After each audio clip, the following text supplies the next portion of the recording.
Welcome, everyone, and thank you for joining us for Immersive Retail, inspiring customers with 3D, AR, and virtual reality. I'm Pete Theron, CEO of the Home Furnishings Association, and I'll be your host for this session, which is presented by the HFA. We want this to be a highly interactive session. To that end, we encourage you to post any questions throughout the conversation using the Q&A button at the bottom of the screen. We'll then answer as many of your questions as we can. But before we get started, a few quick housekeeping notes. This webinar is recorded and will be available on demand at myhfa.org/webinar. And the majority of people who interact with these webinars do so through the recorded version over time and at their convenience. We also would like to thank Synchrony, our education thought leadership sponsor, for their dedication to the industry and support of these webinars.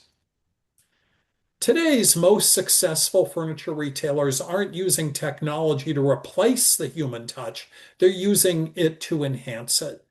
Immersive tools like 3D visualization, augmented reality, and virtual reality are changing how customers shop, how designers present ideas, and how sales associates build the confidence on the customer's part to close the sale. Over the next hour, we'll explore how these technologies are being used right now, both on the showroom floor and online, to shorten decision cycles, personalize the design experience, and help customers move from imagination to confidence to make a purchase. We're joined by a large panel of outstanding representatives of technology innovation, retail execution, and brand leadership. Let me introduce our panel. Bert Besecker is CEO and co-founder of 3D Cloud. Beck is a pioneer in cloud-based marketing and visualization technology and has been at the forefront of helping furniture and home improvement retailers bring immersive 3D content directly into the sales process. Michael Lamarty, CEO of Joel Interactive. Michael brings over 20 years of experience helping furnishings brands grow through digital strategy, e-commerce, and advanced 3D solutions, bridging content, commerce, and conversion. Guy DeRockme, sales director at Home by Me. Guy has more than 2 decades of global leadership experience driving platform adoption and growth, including senior roles at Google, and now focuses on scaling visualization solutions worldwide. And our final panelist is Allison Deneen, Vice President of Marketing and Creative Director at Palliser Furniture. Allison leads marketing, content, and visual merchandising strategy and brings a brand side perspective on how immersive tools elevate storytelling and the customer experience. Welcome to all of you. We're excited to have you here today. Thank you. So, to kind of kick off our conversation today, I first want to kind of talk about, let's start with what this is all about. Let's start by talking about the customer first. How have customer expectations changed when it comes to visualizing furniture before they're ready to buy it? Well, I'll take a crack at that.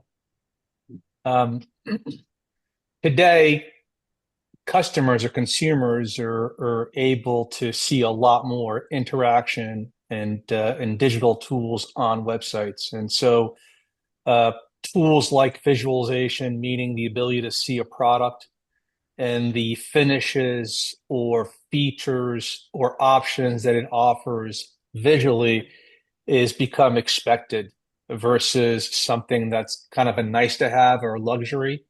If a consumer today goes online and sees, as an example, a piece of upholstery that comes in 5 or 6 or 50 or 60 different fabric options, they want to be able to see that visually. It makes them a lot more comfortable to be able to make that purchase, and also lowers, I think, the stress factor from the retail perspective and ensuring that when somebody buys something, they minimize the possibility of returns.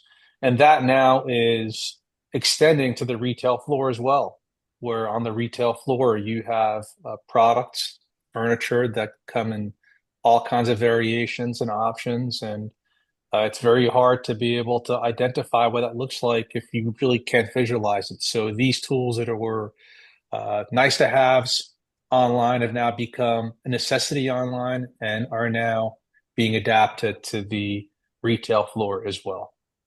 Yeah. That's a great summary. Other thoughts? I'll add to Michael's comment.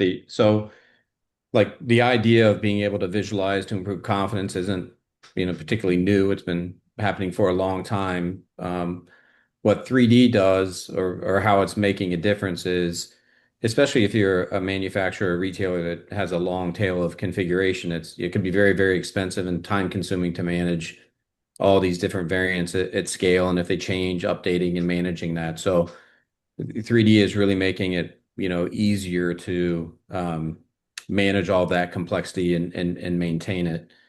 I think the other thing that we're seeing is that a lot of the, as Michael said, like a lot of the options and configurations that retailers offer aren't really expressed online the way they are in store. Like as an example, online you can buy like a two-piece, a three-piece, five-piece sectional as an example. But if you go in the store, they can sell you whatever you need, right? And so, but that's typically been kind of a manual or paper-driven kind of process. And so these tools are easy enough to deploy now where you can sell, any number of pieces in a sectional you want. And then in addition, back to Michael's point, those same tools that are making it easy for the customer, can be used by the store associate as well, rather than a kind of a pencil and paper approach. So it's really not new. It's just sort of unlocking, what you've been able to do in store and expressing it online in a much more meaningful way. Well, kind of taking that a step further back, if those are capabilities, and like you said, a lot of those capabilities aren't even new, but how do we see customers' expectations of that kind of experience growing? Are they surprised by it or do they expect it now? They're looking for like in a typical. I think the average number of pieces in a sectional, just to continue that example, it's like four pieces, something like that on average. Um, but if somebody comes in and customizes in line, it goes to something like six pieces on average. And so we see that in the e-commerce experience of, well, if you give the customer the opportunity to configure, they'll add a piece or two, which obviously increases the average order value. But now back to Michael made the point about kind of tailored, maybe Peter, you said table stakes, like they'll search for, does, does Best Home have a sectional configurator? Does Ashley have it? They're looking for that tool as part of the beginning of the customer experience. So, yeah, it's become much more important to just have these tools available. Maybe if I Allison, can add to that. I was going to say, what are you seeing with your customers, Allison? Yeah, I was going to say that you asked about customer expectations. And I think from a shopping perspective, people go into a retail environment and they want to be able to personalize their product. Gone are the days where, I mean, it does still exist, but I would say the expectation is, yeah, I like what I see. Now, how can I make it mine?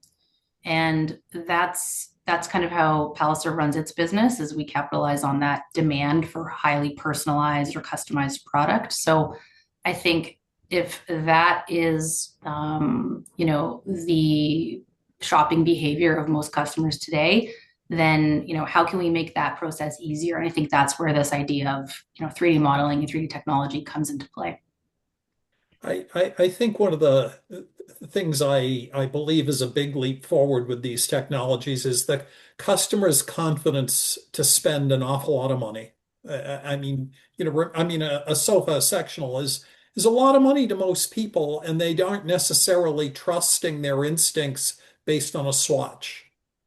Can we give them that kind of confidence to write that check? And that's what they want us to do, is give them that confidence. You, So, you talked Guy, about, what are you seeing? oh, please.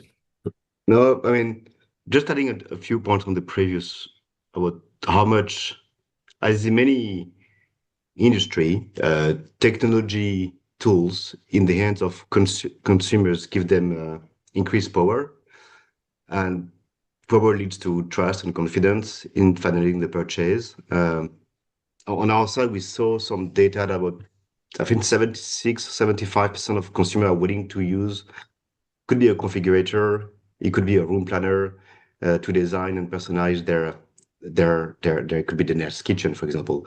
And and building on this is also some items can only be purchased because they are being designed, like a kitchen, which is a complex piece of furniture, obviously that needs to be personalized to be accomplished until the end of the funnel, the purchase at the store level or even sometimes online.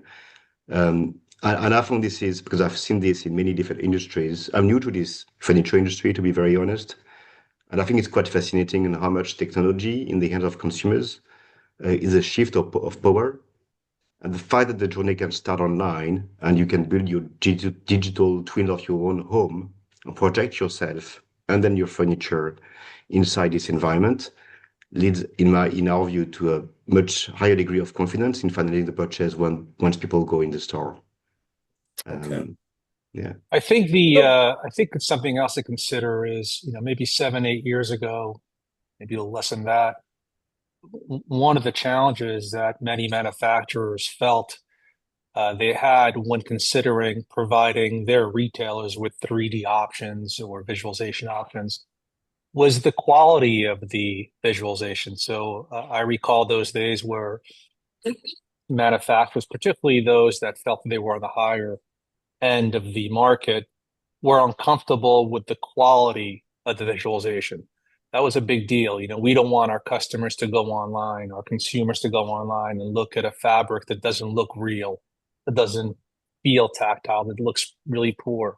And so those days are really gone. I mean, in today's visualization, I could probably speak for, I'd say, Beck or even Guy and all of us that are involved in 3D, and Allison who does this for their own business, that the quality aspect of this, meaning the quality of visualization today, is has been addressed. The quality is good enough to be able to get an understanding of what you're looking at. And so the barrier to entry today is, how do I eat this elephant? Right. And the answer is that you don't do it in one sitting. I mean, some can, but it's a pretty big endeavor to try to do everything. So I imagine that when a retailer or a manufacturer considers visualization, considers 3D options, they automatically view all the capabilities, all the features, all the products, and it just seems overwhelming and daunting. But there is a way to go about this where you could, again, eat this elephant one bite at a time in a way that makes the most sense. And so many years ago, again, there was an aspect of quality that I feel has been overcome in today's world with all the technology that we use. And then the other still concerning question that often comes is, how do I afford this? And the answer is that you do it one step at a time. You start with low-hanging fruit of what's most important. And afford in it some meaning how cases, can the retailer afford to make those tools available on their showroom yeah, floor? I mean, Yeah. retailers and manufacturers across the board, when they consider the investments that they need to make in these technologies, the biggest expense, they call it an expense, it's your basically your ante to sit at the table and play this game, is the cost of 3D, creating the assets, not necessarily the Yeah. tools to display the work, but it's really just the cost of creating your assets, your Yeah. models Building the to be able to models. do this. Yeah. Exactly. And so, Let's and what I'm really getting at is that everybody can do this. There's no one that can't do this, whether a retailer or manufacturer. But you don't have to, because you don't have to do all of it at once. You have to start and kind of just get your feet wet, start and learn how to swim in this vast opportunity of 3D world, and then going deeper and deeper as you feel more and more comfortable is really what I'm getting at. We'll come back to the kind of the practical business decisions for the investment. Let's hold that thought. Let's talk a little bit more about the actual use of the tools and the customer experience. So let's talk about how these tools support in-store designers and salespeople in guiding customers to a confident and informed design decision. So, how do immersive visualization tools help sales associates and designers guide customers to a more confident design decision? So they're positive they're making the right decision, writing that big check. so to Michael speak. was saying it like that. So what's happening is like historically, if there was a let's just take like a room planning tool, right?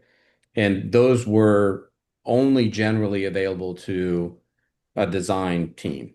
And they were like the traditional kind of CAD tool, right click, drop down, sort of Yeah, it, you had to learn it, you know. And so what's really happened is the advent of browser-based um, rendering capabilities is it's almost like think of it as like game engine type technology that you do a video game with. And back to Michael's point, games used to look sort of low fidelity, and now, you know, the imagery can look much, you know, much higher fidelity.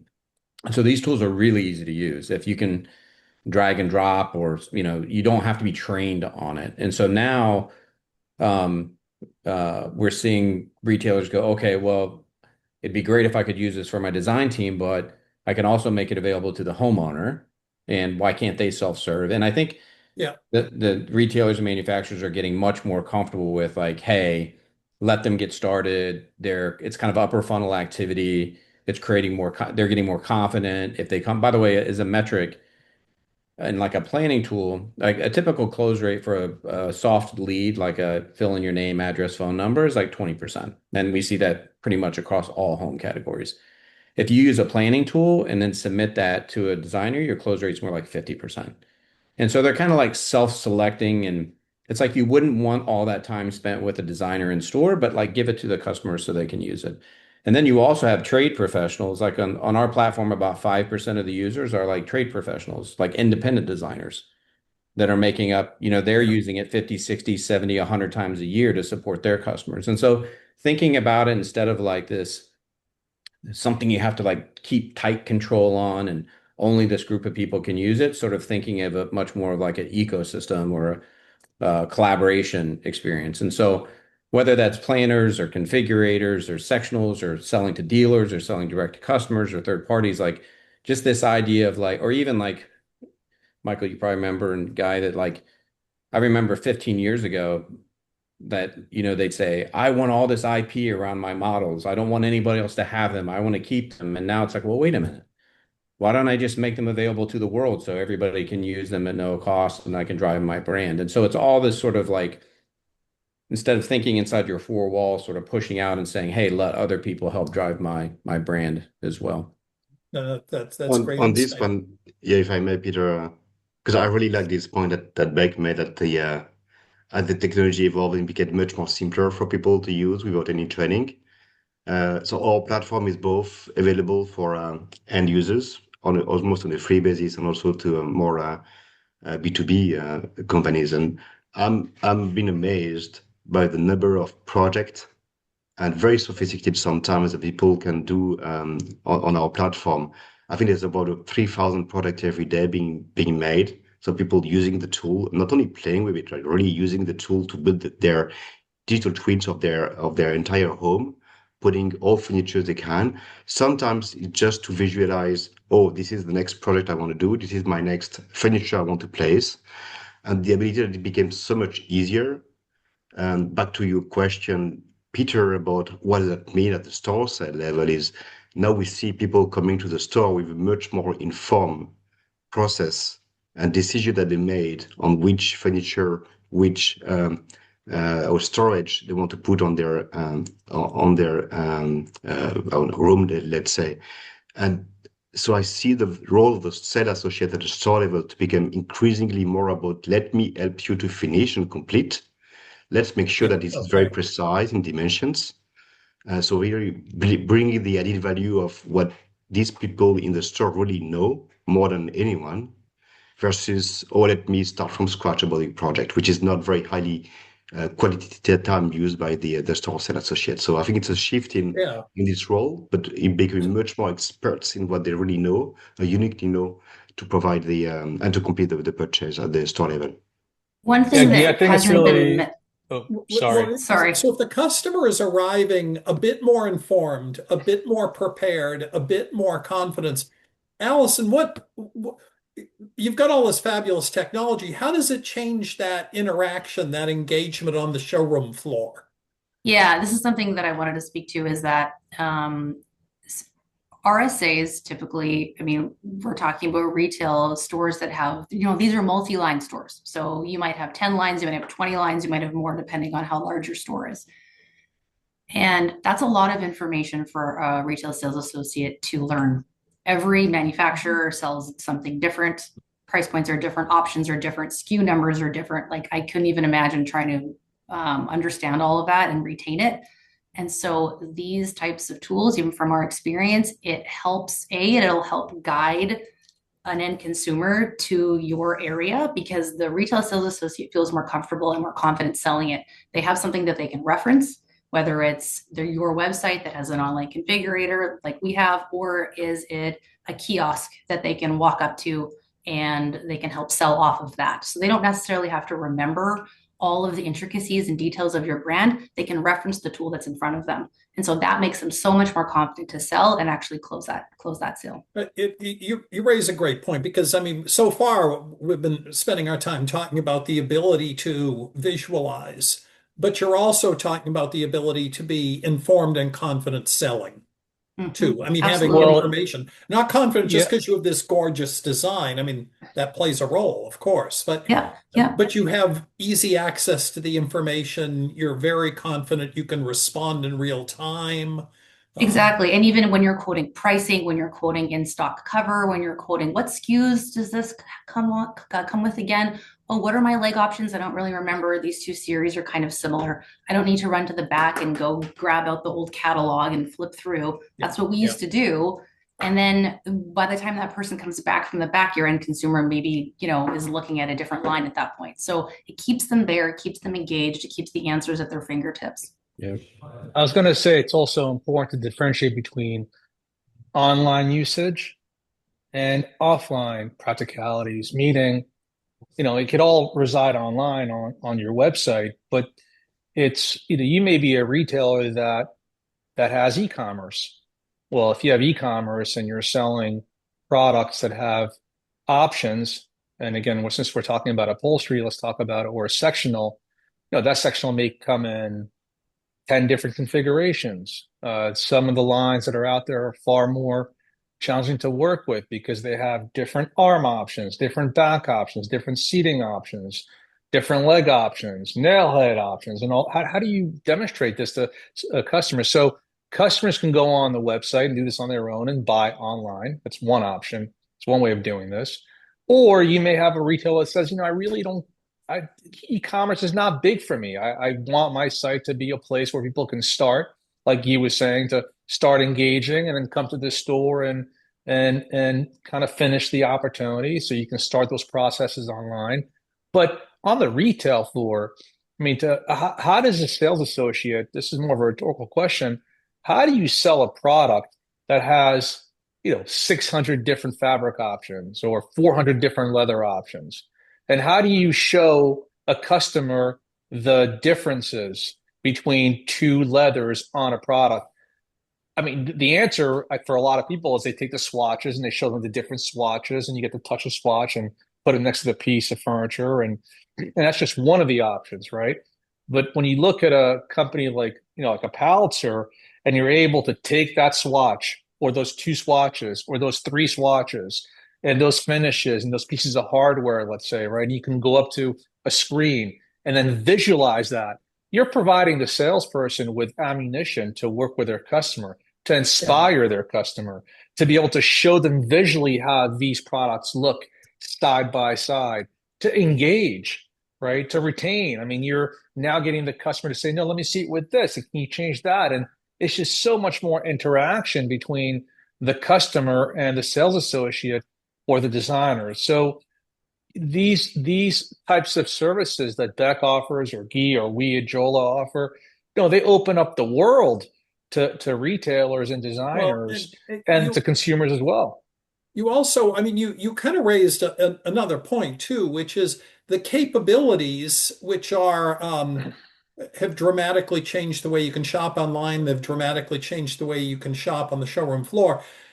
The retailer's strategy is part of that too. Some retailers really want you to click the buy button. That's what their goal in life is. Others just want you to get adequately intrigued to put your car in the parking lot.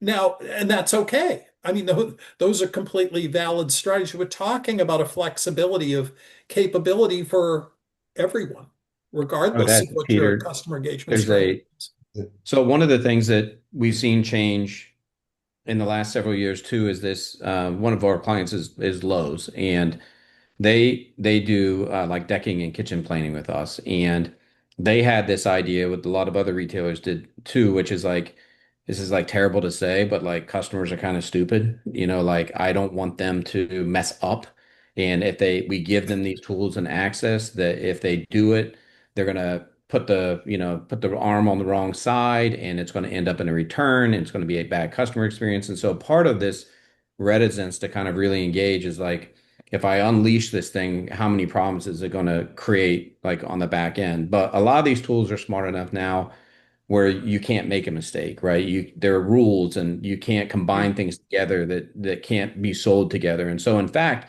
the opposite is true is you're helping your associates become smarter and less error prone, and you're helping the consumer. And then the other part of that I think we're coming across is this idea of like, don't make the customer work. Make it easy. One, two, three, click, add to cart. And if you're buying, a three, four, five, six, $7,000 product, this is my first home. I'm buying, whether it's a kitchen or bath or deck or furniture, like that's a fun experience. Like they're kind of rolling around in the experience. I bought a Bronco recently, and I spent, I don't know, hundreds of hours configuring this thing. I knew I was going to buy it, but I was just ticking away it. I didn't want to buy it before I kind of had all the choice and the fun of choice. And so letting them play and spending all that, we think about dwell time in a store. We don't want somebody spending 3 hours with a sales associate that's not going to buy, but that doesn't matter online. And so it's like, let them play and and if they spend an hour on a planning tool, that's okay. They're just at a different part in the funnel. And so this idea of quick, fast, easy click through that we got with the e-commerce world of like how do you get somebody to convert is changing a little bit when you move into these big ticket, high consideration products. And so dwell time is like something really important that you should begin measuring in terms of Well, like, and just like retailers have, like I was referring to before, have different strategies. Some want you to buy online, some want you to drive to the showroom. Customers have different interests in participation. And these tools enable the one who wants to quickly get to a solution or the one who wants to really enjoy the process of perfecting their product. Yeah. I mean, I, it's flexible that way. I think it will probably depend, and we have many retailers in the room listening to us. I think it probably depend on the premium quality of the product that is on sale. I mean, we're working, for example, with a brand that called you probably know Beau Concept, which is a very premium design and a lot of different qualification and leathers and textures on their product. And they've been super demanding on the quality, back to Michael's point, of their on the image of the configurator. And back to this question, this point that you made, Peter and Beck, is that they really wanted the customer to own the design process, to enjoy the product, to even own the product to the point that they actually, I made the product myself, combining different, I would say, specification of this specific sofa or armchair, etc. And this brand is, I mean, we know spread across 95, I think, countries with them, and they are so demanding on the quality of the rendering, but also equally very willing to give the consumer the power to design and own the design process. And I think it's quite surprising to the point.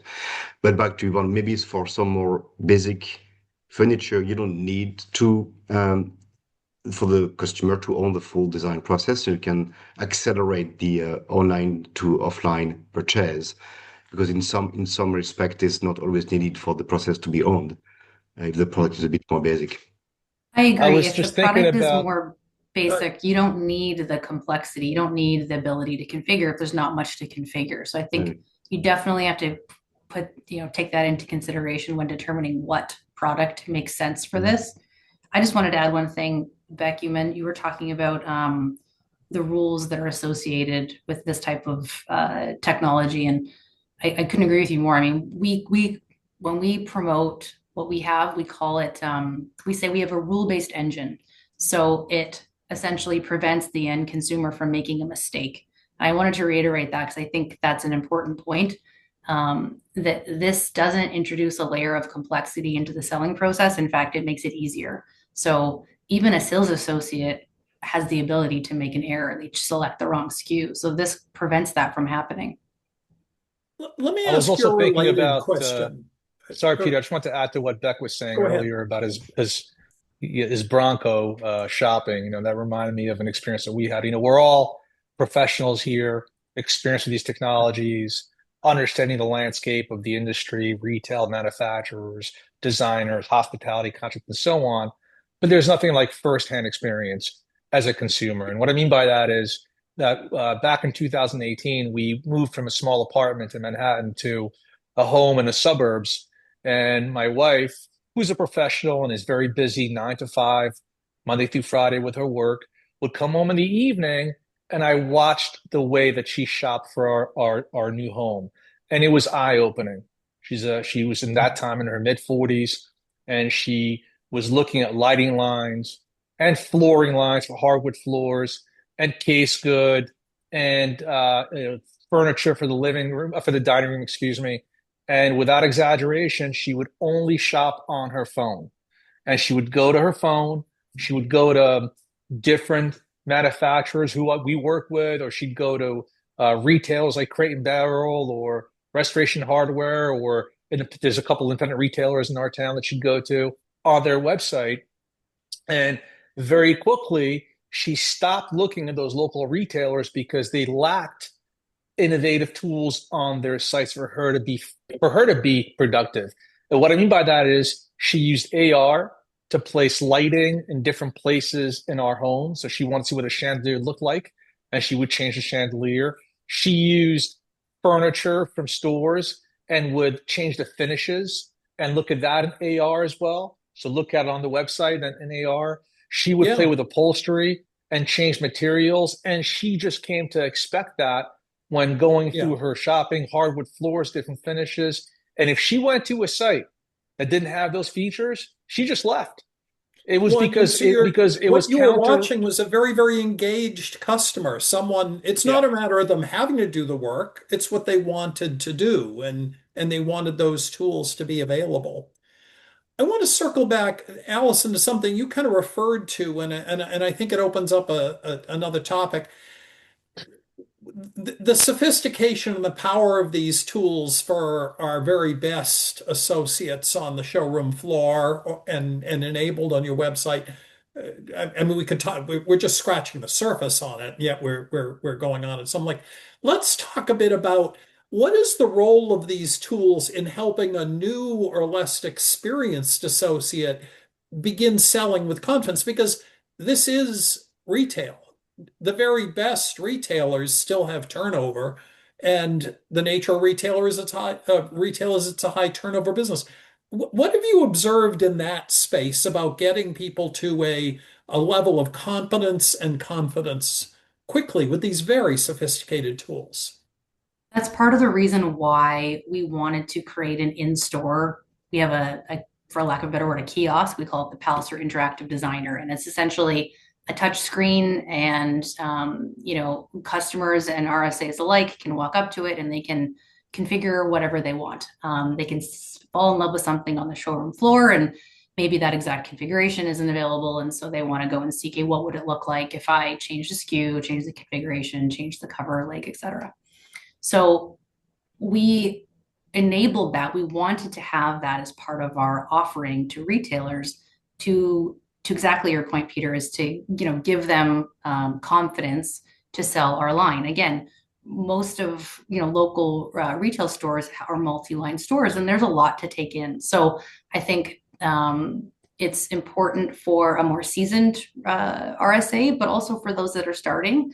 If I placed myself in a retail showroom and I was someone that was working the floor, I would be more, I would be more accustomed to going to use this tool because I know that I'm not going to make a mistake. I'm brand new. I don't really know a lot about these lines, so I have this kind of as my fallback. It's going to inform me as well as the end consumer. So why wouldn't I use this versus a line that I'm maybe not as familiar with? Maybe it's more analog based, more room for error there. Wonderful. Beck, I have a question for you because you've seen these tools as you described in a couple of different product categories and types of retail. What makes an immersive presentation, this kind of visualization, high impact without overwhelming the customer and actually becoming counterproductive? It was funny. It's kind of fun to have a conversation where we're talking about these things as something that you do. It was, 10 years ago when I was describing AR. I was like, well, what is AR? It's like, do you remember the R2D2 and Star Wars where you could project the image? And it's just funny how far it's kind of giggle inside when we talk about it as table stakes. But one of my favorite is a lady named Catherine Welch, who's the head of ecom at Raymore and Flanigan. And sometimes retailers can be a little bit like, well, how much do I change the PDP? She is like a very, very good like A/B tester, and she's not afraid at all to go in and change the PDP and see what works. And so it's pretty interesting. So if you go to one of their web PDP pages, you see she has like 7 different tools. And she's added, and there's like this little kind of you could see like the products and you could see the dimensions, kind of the standard stuff. And then it got so long that she created this like little accordion button where you touch it and it pops out and has all these different immersive tools that you could use. And she's included like customer photos, which rarely you see people do that. Like, it's like, hey, let me put customer photos on here because you're trying to control the brand experience. She's got AR, she's got connect to a room planner, she's got,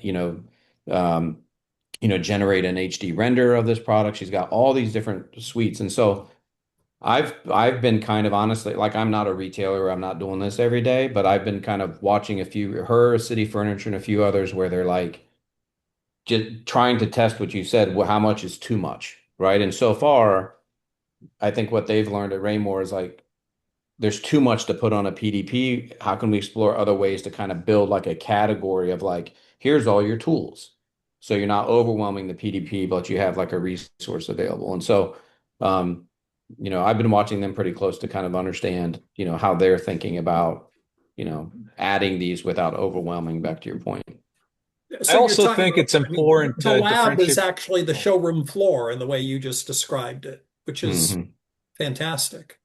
Uh, Yeah, I was I'm going to sorry, say Michael. it's Yeah, also, yeah. no, sorry about that. I was going to say it's also important to, and I've said this a few times in our session today, that there's a way to work with these tools in a store on a retail floor, in a customer's home, or specifically online, while using the same platform, the online platform, to display these kinds of options. So when I think about Palitzer, you can go to the draw or you can go to the rack and take the fabric and walk over to a piece of upholstery, a sectional, right, and put the fabric right on it, which is the conventional way of doing things.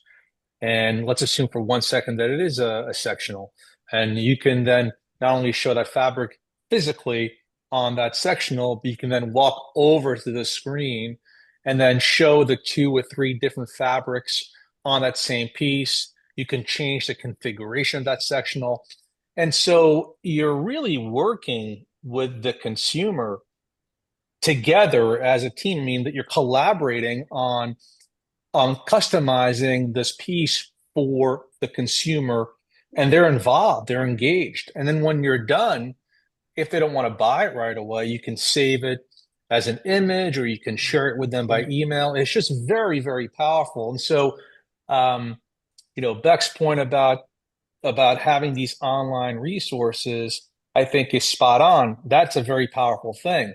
But the way that you use it on a retail floor is eye-opening, right? Because you're now every customer coming in looking for a product that has variances or options, you're able to work with them. They're engaged. You know, it's just a much more powerful Well, I mean, um, you really experience. kind of you started to talk about something that was the next thing on my list that I wanted to talk about. So you've got the customer, and we've only just scratched the surface of it, but you've now got the ability to present in the very highest quality way. You've now created an ability for the customer to visualize. What do you think are best practices? You've got the customer in the showroom with you now. It's the easiest way to imagine it. What are the best practices in active engagement with the customer? I mean, taking their feedback, making changes on the fly, really being collaborative with the customer to experiment and find something that they maybe couldn't even imagine when you started the conversation. We did I think that particularly if you're a commissioned salesperson on the floor, like you're judging all the time, right? Trying to figure out, is this person a tire kicker? Are they really ready to buy?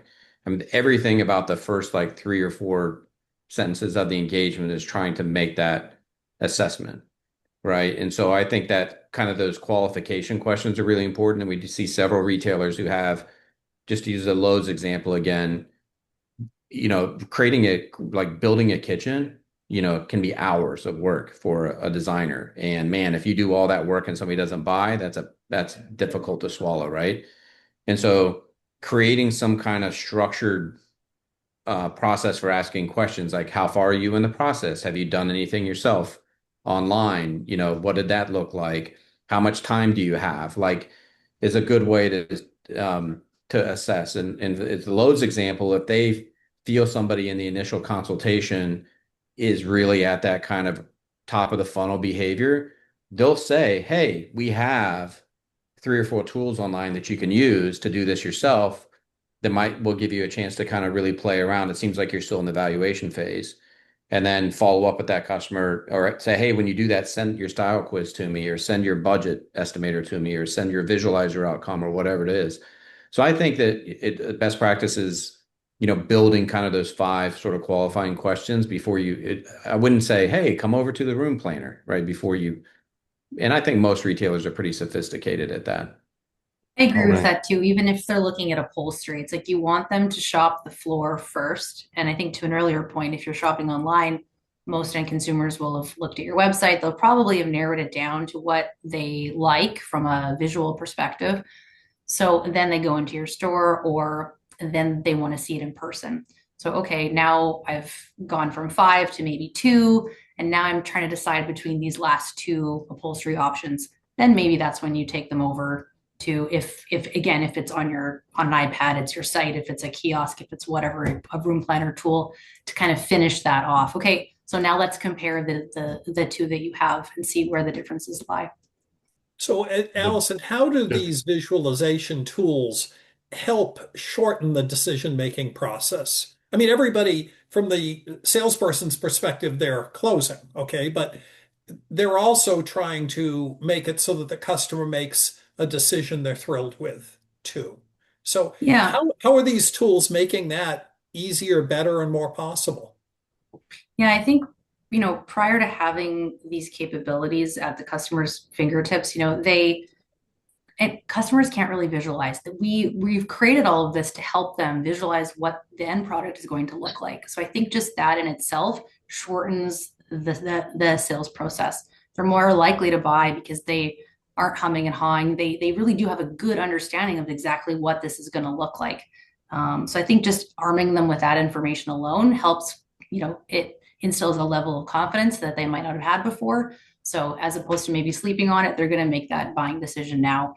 So I think just, yeah, overall having an understanding of exactly what this is going to look like will decrease that time. I got a To add on funny this one, comment. Go if I ahead, Dean. may, yeah, I think there's sometimes a very strong, high quality image can be the great selling point, and we saw with some clients they're really wanting to use the 3D rendering, like high quality image of this piece of furniture or these pieces of furniture inside the customer home, and sometimes this image itself was removing the friction of the last mile in terms of the decision process. And back to your question, Peter, I would say that it also depends on the category of product that is being sold. Yeah. If we talk about kitchen as an example, the amount of time that you have to take with the consumer to complete the kitchen itself with high degree of precision is immense. So even if the consumer comes with something which I is agree. very close to what he or she expects to get in their home, the the complexity of a kitchen requires a very high degree of knowledge on each of the different fixtures, elements, Well, etc. that's a That great nothing point. can replace the people, the conversation happening at the store level between the experts, the designer, and the consumer. And it can take sometimes 2 or 3 meetings for this to be happening. Certainly, that's a very complex decision-making process. Let's a decision-making process that would be similar but less complex in the furniture world would be, okay, so you're configuring your sectional, you're choosing fabrics, you're making cushion decisions. How do these tools make it so the person is able to move to a decision more quickly and confidently? So if we take away, like, I'm on just a little bit, just a contrarian view, just to make it a little bit of fun. Like if I'm a salesperson and I'm thinking, of course, these tools make things faster, right? I mean, that's one of the goals, right? But if I'm a salesperson, I change my perspective a little bit and I say, instead of trying to get them to make the decision fast, what if my motivation was to get them to invest?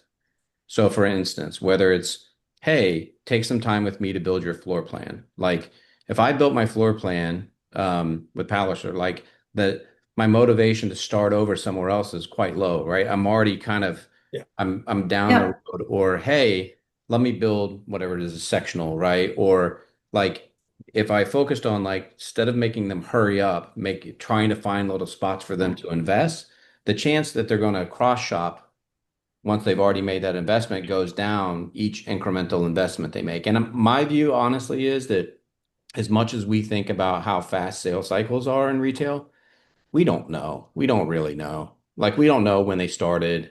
We don't know if it's 4 weeks or 14 months, right? And where we fall in the process. And so, in lieu of knowing where they are, getting them to invest in your brand and your tools and your product, I think give you the best chance. And I think that also helps the salespeople sort of change their perspective on, like, hurry, hurry, hurry, get to the next guy, right? And I think it's more valuable that way.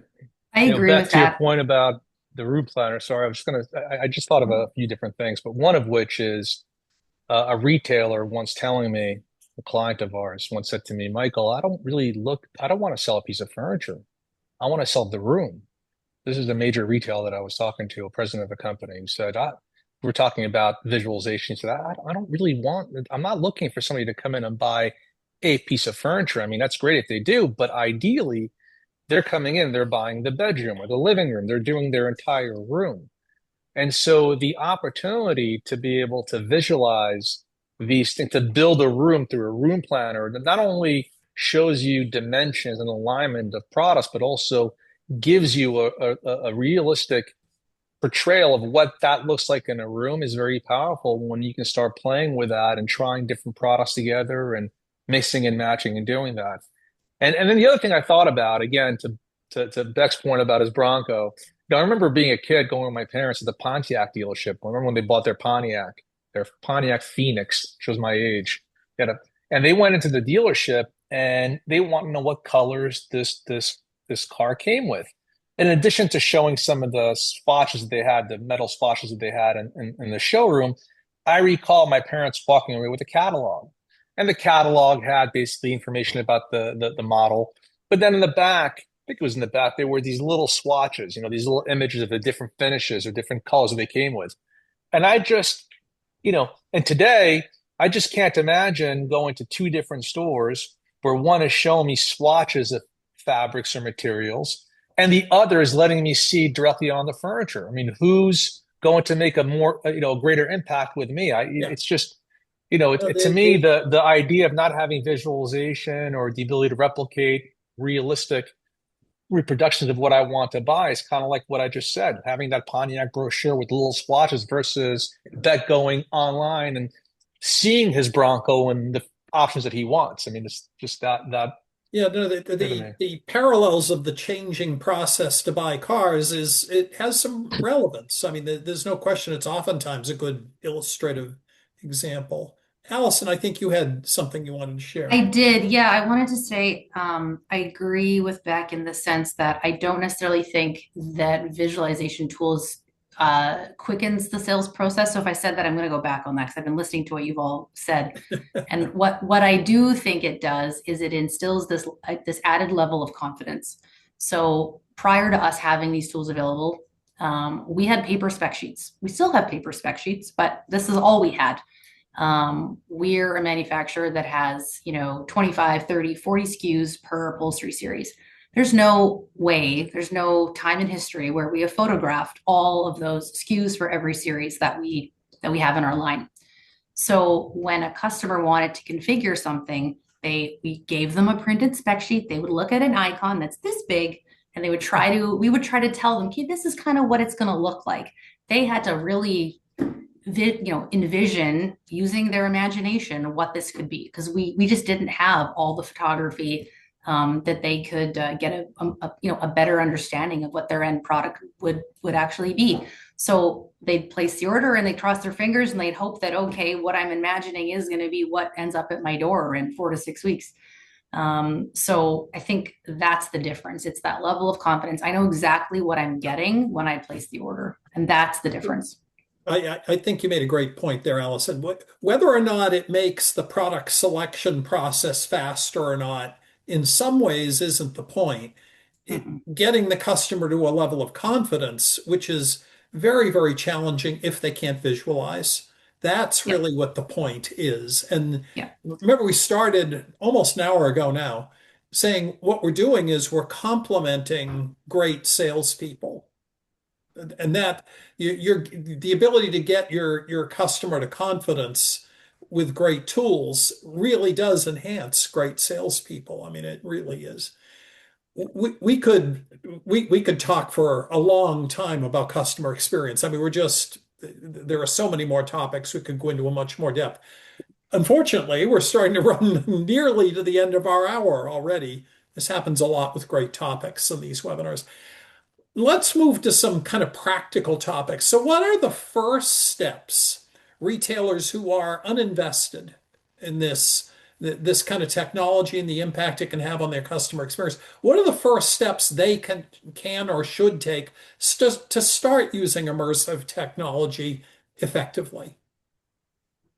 Well, we were talking about in our prep session. So I know a lot of the retailers are attending, maybe local retailers that, and Michael was talking about the cost of 3D modeling. So the good news is a lot of the manufacturers are now invested and they're very open about, sharing their assets. And so, like we'll work with Ashley and Lazy and FlexSteel and others to help them get their assets to the retailer. And so what's nice now is it's not like, hey, let's get these assets so the retailer can use them.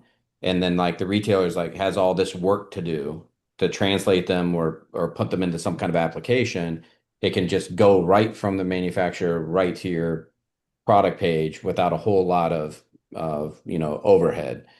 Now, some of the applications, AR is pretty, commoditized, I'd say at this point, that's relatively easy to implement. Some of the other things like product configurators and sectionals require some work, and Allison was talking about business rules and setting those things up. So my the recommendation would be pick some category. Like we know if you're going to go do AR, the only thing that matters is doing AR for larger products. So sectionals, sofas, dining sets, bedroom sets, because people are using it like a tape measure. Like if you spend a bunch of money doing a or creating models for AR for lamps and mirrors, like that's a waste of money. People are using it to see if it fits. They're not really using it to see what it looks like. They're using photos and so forth to see what it looks like. And then so that immediately take your top 100 sellers of larger products and start there and get the models from the Yeah. manufacturer. And then on then like a sectional configurator, you only probably have 5, 6, 7, 8, 10 families. So you're not spending a ton of money on modeling there. But if you went to like a planner, you might need 2,000 products. So that may be the thing you want to do last. And so Michael made the comment about stepping it in. It's like figure out which app requires the least amount of, products that you can get from manufacturers that gives you the best bang for your buck. And Well, and Beck, what you're talking about really is one of the biggest obstacles in getting started is that investment to create the assets. Many people think, well, okay, I have to model my entire assortment. You're talking about ways to do that in bite-sized in chunks five that years, there'll still be an impact your open business. network where you can get models from any manufacturer. Like it's coming, right? Which is It great. is, yeah. I have one Yeah, I think suggestion. Sorry, Allison, go ahead. Michael. I have a suggestion that's even a layer above that as a starting point. So you've never done anything, you've never incorporated any technology, this type of technology into your retail environment. So what do? How do I know that it's going to be effective? I would honestly, if you're a retail sales associates, use iPads to walk the showroom floor. They use it for reference, et cetera, to place orders. Get them to go to, check all your manufacturers' websites. See, are they using this technology today? If you have Pallister, you go to our Pallister website. You save that website to your home screen, so it looks like an app on your iPad. And if someone that you're working with is interested in that brand, you can literally open up the website and you can interact. You can configure from the site itself. Most manufacturers, they don't post pricing, that sort of thing on their site. So there's no issues in that sense, but at least you can get an idea of, is this effective before you take the next step into, making the investment And that's a yourself. pretty low bar. I mean, it really is. But it is changing behavior too. Mm-hmm. So Yeah, I it's a think I, step. I think to add to what Allison was saying, I mean, if I was a furniture retailer, in terms of low-hanging fruits, to Beck's point, I would contact those manufacturers that I represent on my floor and get 3D assets from them because, like Beck said, a lot of them today have 3D assets. And I'd focus on those products that come in different flavors. So if I've got upholstery, case good, that come in different finishes or different legs or different arms, or I want to be able to the easiest thing to do is to go to their websites, like Allison said, and be able to view those options so you can show your customer. And at best case, on my own website to be able to do that. You don't need to show pricing on the website unless you're an e-commerce model. But at the very least, you can work with a customer on the website, on a big screen or on an iPad, and be able to let them see those products that you sell and those options that you offer. You don't, if a manufacturer like Cheryl offers 5,000 fabric options and 600 leathers, you don't need to do all that unless they give it to you, but you can do some of your best sellers so they can visualize those. It just makes the process a lot easier in terms of selling the item. So I would start, in my opinion, with the ante, which is to gather the 3D assets for those that you can't gather but want to see in different options. Create the 3D assets. Start in what you can really afford to start with in terms of comfort level, which means personnel, be able to handle that work, and then of course the cost, and then visualization and being able to build the product that you're selling on your floor at the very least is fairly important, and not only interacting with the customer but securing their confidence, lowering the return rate, and be able to engage and build a relationship with that customer to be able to Well, to do that. And if you have it on your site, have a QR code right on the product so they can actually scan it and do it themselves on the website. When they can do it there in the store or leave with it as well. it's and as I completely agree with everything you were just saying, Michael. As Beck described, there are ways to do that in bite-sized chunks. I mean, you don't have to be intimidated by that initial investment, which is often the impediment that a retailer will hit and find themselves kind of stymied a bit.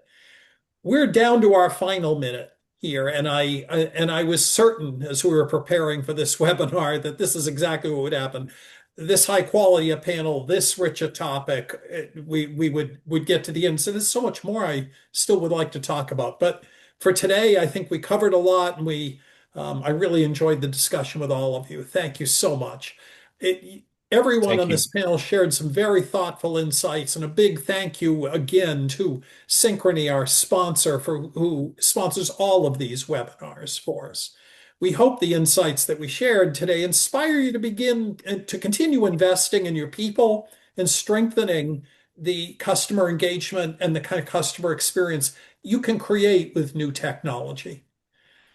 Our next webinar is Thursday, January 29th. That webinar will be about shaping the customer experience with consumer study data. Until then, thanks for tuning in and trusting HFA to support your process. Thank you to all of you who are attending. Thank you to all of our wonderful panelists. Thank you for having us. Thanks a lot. Thank you.